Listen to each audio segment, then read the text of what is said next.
Hey everyone, welcome back to Page to Plate.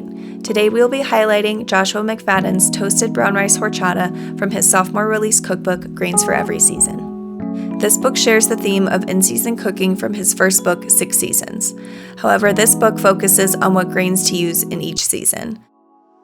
To those of you who like 6 Seasons and want to focus on incorporating more in-season cooking in your home, we know you'll enjoy the recipes this book has to offer.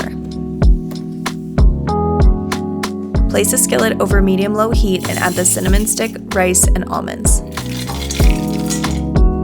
Stir frequently for 8 minutes until the mixture starts to brown.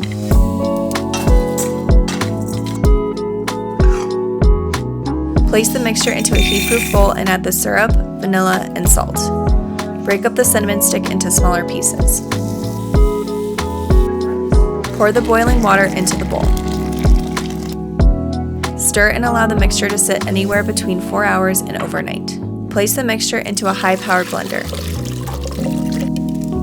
Blend until well incorporated and smooth.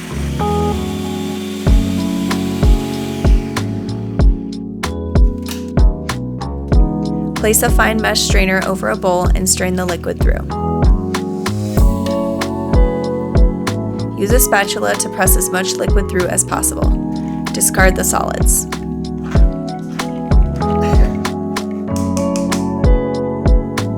Strain the remaining liquid through a cheesecloth and remove any remaining grit.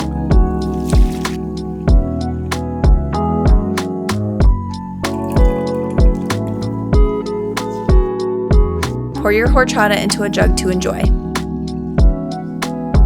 Enjoy your homemade brown rice horchata. We opted to follow Josh's recommendation and pour it over iced coffee. A link to Josh's Instagram and a link to purchase his cookbook will be in the description below. If you're interested in watching us recreate the Brussels sprouts recipe from 6 Seasons, click the link in the description below. Happy cooking, chefs!